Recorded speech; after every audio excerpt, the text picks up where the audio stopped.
Celeb Savant is a career retrospective type interview focusing on singers, actors, and industry experts. Join Barrett Edelstein now as he dives into the entertainment world.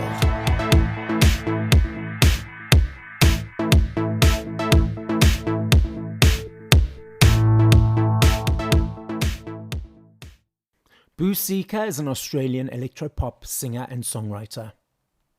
Unforgettably emerging onto the Australian music landscape via the Astral debut single Kingdom Leader back in 2015 and a debut album Never Too Soon in 2017, Boo Seeka continues to create and cultivate triumphs. His second full-length album Between the Head and the Heart was released in 2022, and a collab with acclaimed Aussie artist Hayden James on the track Free, also culminating in Boo Seeka appearing with James on stage at the iconic Coachella Festival in California. With millions of streams across his catalogue, Never Too Soon peaked at number 8 on the ARIA charts, 3 certified gold tracks and countless live performances under his belt, including appearances at Splendor in the Grass and Beyond the Valley. With 3 sold-out headline runs and another planned for 2024, Boo has also supported the likes of Hayden James and Boy and Bear. His third album, Midnight Highlight, was released at the beginning of 2024. Up next on Celeb Savant, we've got Boo Seeka. Where are you in the world and how are you doing? I am doing very well, and I am back home in Burleigh Heads on the Gold Coast. Just flew in from the UK last night. And where does the name Boo Seeka come from? The question that everybody wants to know. I've never told anybody. In the 8 years of Boo Seeka going, it's one of the things that I think I will let people keep. What's the word? Guessing. Trying to figure out themselves. Okay. So I'll give you my interpretation, and you can just say yay or nay or neither. So my interpretation is Perfect. So Boo's a name that was given to you as a nickname, and you're a seeker of knowledge, a seeker of everything, and you decided to use that as your persona. It was you creating music and information and knowledge for everyone to interpret in their world, and that's how you interpret in your world. I love it. This is why I don't tell people, because it's people like you that come up with really cool concepts, and it's the same concept with the music that we write. You know, my whole thing with the name and the music is that I very rarely, I think I've told maybe the story once or twice about, 2 songs that we've written over our career so far, because to me, music is art. And I think it's a part of art. And I think if you take that away from people and you tell them exactly what it means, they may not connect with it the same way as if they just listen to it themselves. So if I tell the listener what it means to me, they might go, oh yeah, that's cool, but that's not how I interpreted that song. So to me, I never really tell anyone what the songs are about, and I let people make their own connection. Same with the name. So that's awesome. I loved your answer. It was great. Your journey in the music world, at what age did you decide, cool, whether it was a child, teenager, did you think, cool, I want to be in this space? And how did that journey accumulate to where we are today? Well, I mean, I've been around music my whole life. I mean, my parents had a very good collection of music. So for me, growing up as a kid, it was always sitting in front of the vinyl player with headphones on, just listening to mum and dad's records. So, grew up on all the classics like the Beatles and Led Zeppelin and, all the ones that we all did.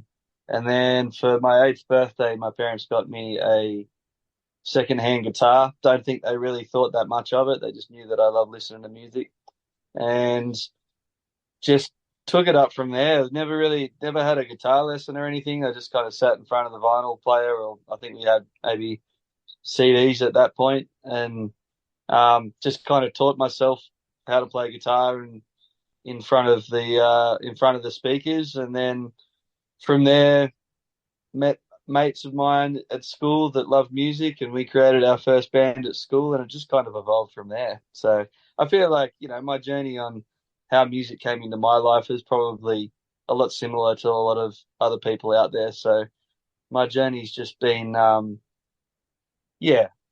so slowly but surely helping me sort out who I am as I go across this journey. You referenced CDs and vinyls. Now, I love me a CD. I still budget for my CDs every month. I love the aesthetic of holding something and the pictures and the thank you booklet. For me, it's an energy exchange to you guys for saying thank you for all the hard work you put in. I'm not sure if Thank you. Yeah. you may or may not be aware of CDs, vinyls, cassettes are making a massive comeback all around the world. And it's actually the younger people that are dipping into it. But we've also got these digital platforms whereby people consume or listen to music on. What is your observations of the two elements of the way people consume and interact with music? Yeah, I mean, I think that there's obviously way more platforms than we've ever had to consume music, and I think the younger demographic is consuming it a lot different to probably people that grew up with, their parents' vinyl collections and CDs. Obviously, even for me, growing up as a kid, I remember going to school and you'd have CDs that in your little CD strip, and you'd be handing them out to your mates and doing swaps and stuff like that. And your reference to having something physical to hold on to, that's how I grew up, really honoring music and getting to know it. As my parents, like my mother, would tell me about when she was a kid, and it was getting enough money to ride down on a bike and buy a vinyl and sit there all day in a bedroom and read every lyric and look at every piece of artwork on it, and really taking in everything that artist had made for that album. I don't think, maybe like you said, I think there's definitely a resurgence of vinyls and CDs coming back. I definitely felt maybe in my career in the last few years that's only just started to happen, because I don't know, like people just stopped buying vinyl, stopped buying CDs, and we're just all on these digital platforms. I still love the digital platforms. I think they're amazing. I think there's a lot of good that comes out of it. I know a lot of people don't like them, but to me, it's just another way to immerse yourself. I just think that there is a new demographic of people that are starting to actually honor the art of music and what comes with it. And it's not just the physical song itself, it's with everything that comes. So they are going back to buying the vinyls and having record collections. Same with me, I've never stopped buying vinyl. I think there was a time where it was hard to buy vinyl, and now it's not, but I love it. But I've got nothing against the Spotify's and the SoundClouds and stuff like that. I just think it's a younger demographic that's really honing into that, and the people are only really adding what they want. And I think there's a positive side of that, and there's a bad side of that. I think the positive side is, people can make their own playlists and just grab hold of a song and dump it straight into their own little playlist that they make. On the other hand, I think it's hard for an artist to put all of this work into music sometimes, and they just don't listen to anything else than just the songs that get added to playlists. So yeah, there's a love-hate relationship with it all, but at the end of the day, as long as it's another way for someone to enjoy music, it's all fine by me. I'm not sure if you're aware of NLP, neurolinguistic programming. So this is the way people process information. So people have a dominant one, a secondary one, and a tertiary one. So a person's dominant one means they'll be in it most of the day, secondary, slightly, and tertiary, if at all.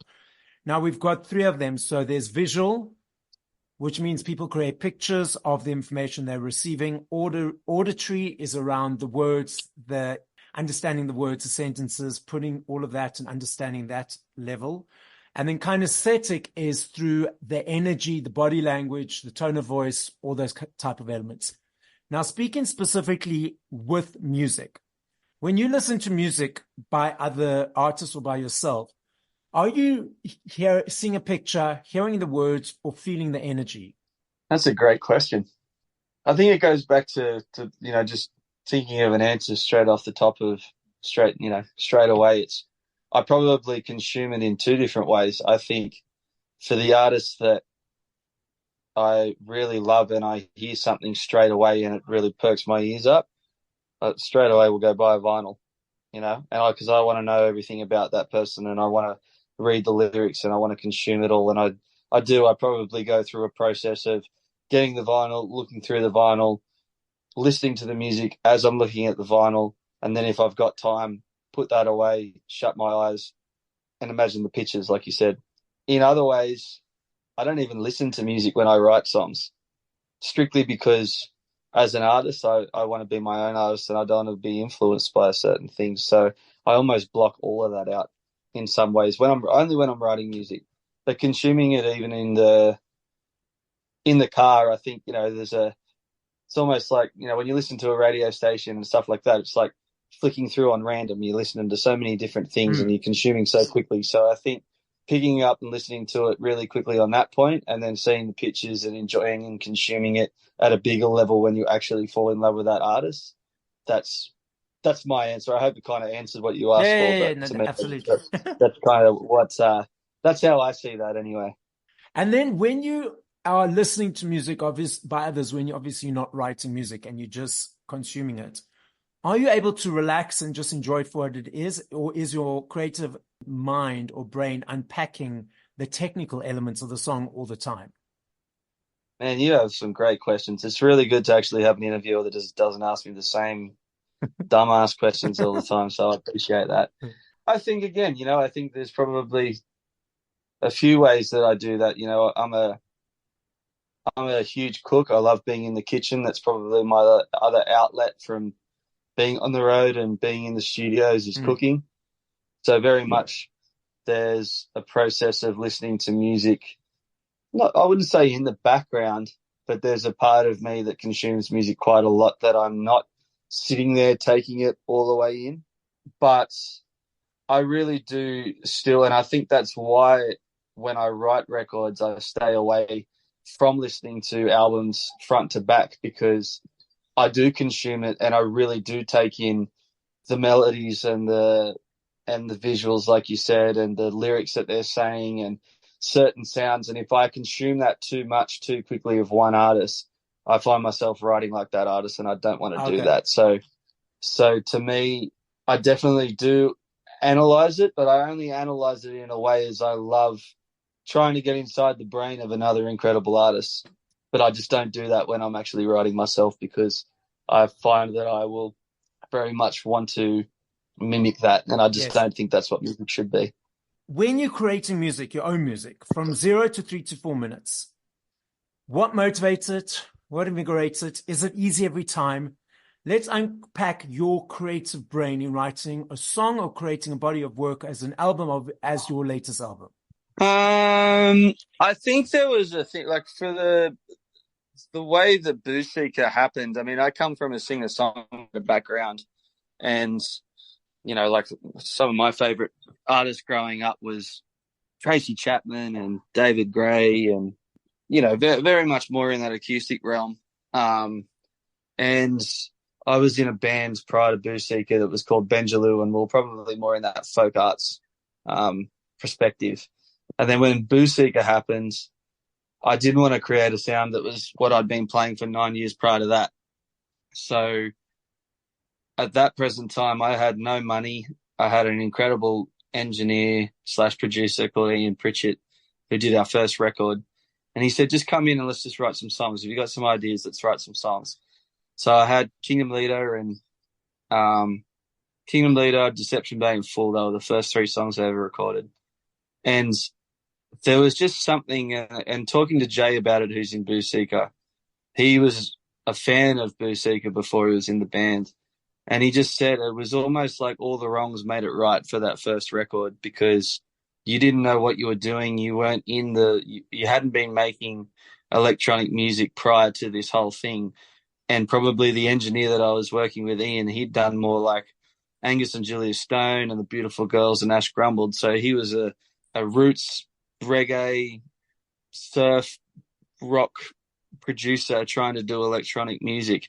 And we just kind of fell upon this sound that just kind of somewhat happened, and we were doing all the things wrong.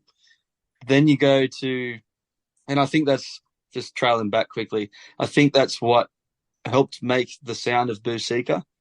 On the second record, I moved to the Gold Coast, and I got really influenced by this whole culture that was happening up here with this whole trance dance music up here. There was like all these underground parties happening through COVID.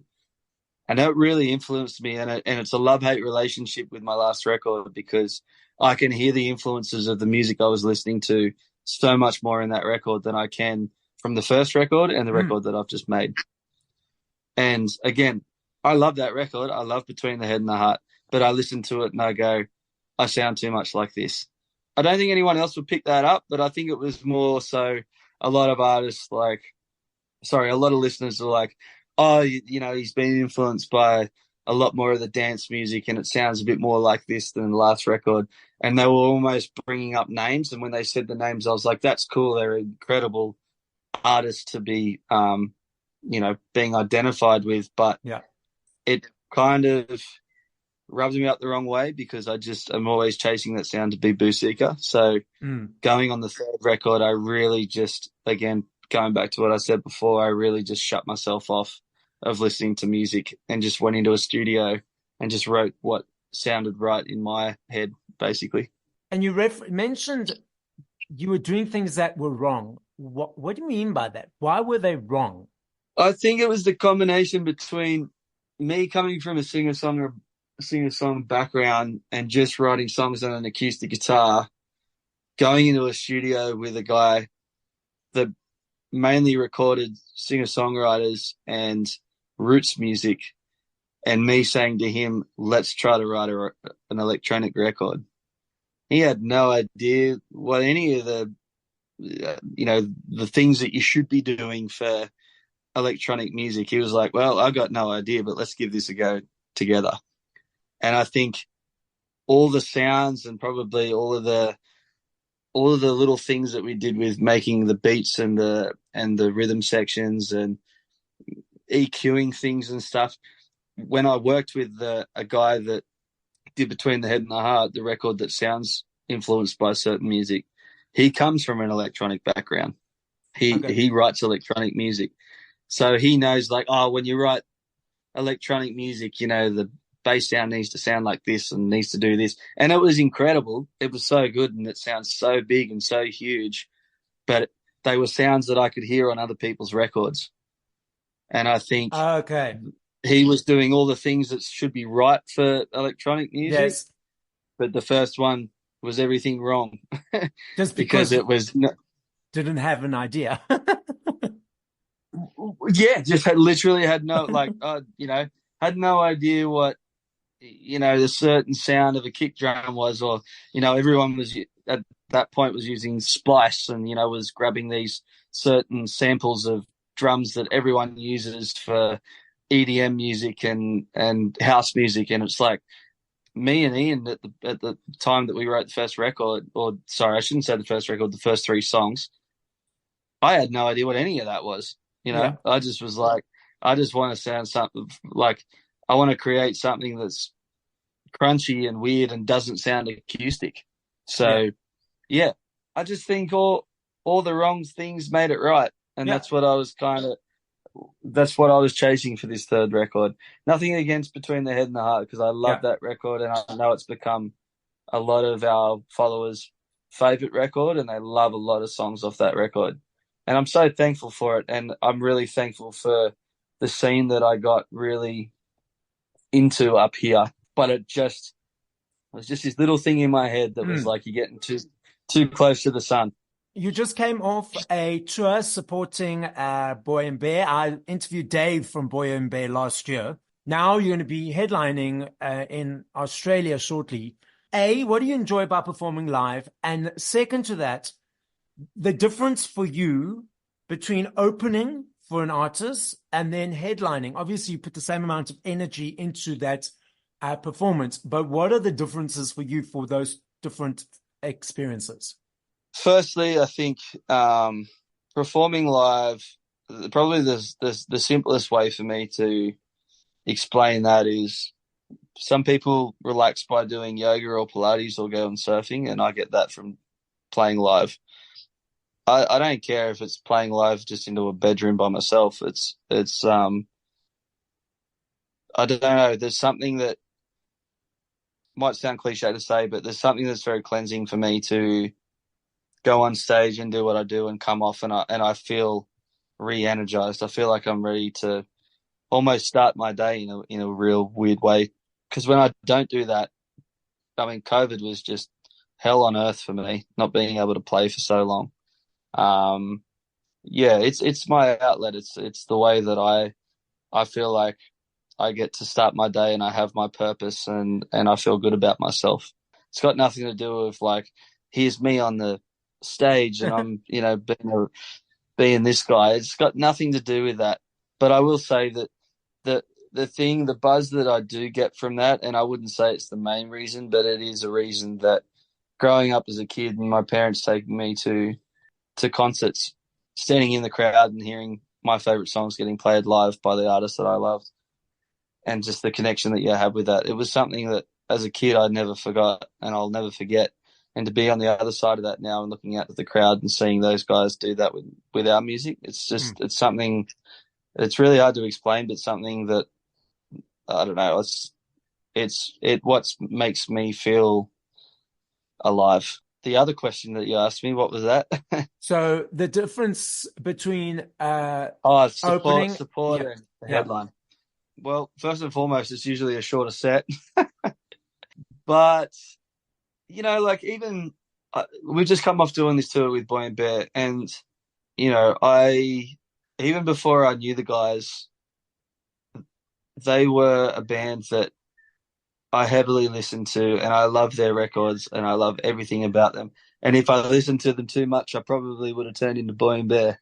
And getting to go and open for them, and this is something that I also chase within myself with the sound that I feel like we're trying to create with Boo Seeka, is to go and open for them and to their crowd in Europe and the UK, to a band that is in the folk, indie scene. And then prior to that, we went and toured with Hayden James, which is just straight down the line house music DJ. That's what I want. I love that our music can connect with so many different genres, and I get to go and do that, and to go and play a sound to two different genre groups as a support, and that still connects with people. It gives me so much satisfaction that there's just so many like amazing music lovers out there. You can go and play to a crowd that's there to listen to house music, and you play our music, and they still go, sick, I love this. And if they don't like it, that's fine. But then we get to go and do it and support a folk indie band, and our sound still connects with people. It's a really cool feeling. yeah. So I think going and playing with other bands as a support is an incredible feeling, to see a crowd of people that probably necessarily you wouldn't think would enjoy our music, indulges in our music now, is a great purpose. And I love that. Doing our own shows, it's like having 1,000 backup singers every night when they get to sing our songs. And it's just it's a feeling I'll never get sick of. It's just an incredible feeling to have people singing back an art that means so much to us every night. It's amazing. Okay, so I've got a point of discussion around this. I'm that guy that's always up in front. I take my phone out to take maybe 1 or 2 videos, 1 or 2 photos, and I put my phone away. But I find that the people around me, oftentimes around 60 to 70, even 80% of the time, especially near the front, have their phones out majority of the time, trying to get the videos. They're tweeting, they're posting while it's happening. Do you feel that it's just where society is, or as a person receiving that, do you feel that it disconnects from the energy of the moment of what's happening? I don't know. I have no problems with that at all.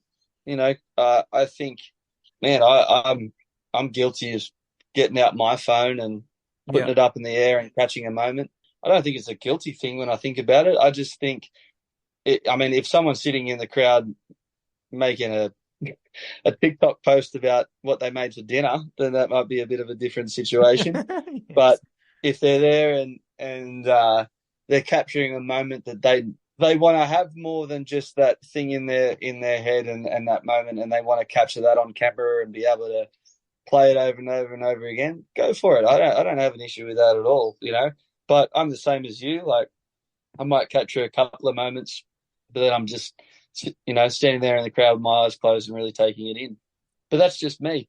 If 999 other people in the crowd want to have their phones out the whole time, go for it. I literally don't have an issue. As long as you are connecting with that moment and that time, Yeah. that's fine. Just don't have your phone out and call your friend to see what you're doing tomorrow kind of thing.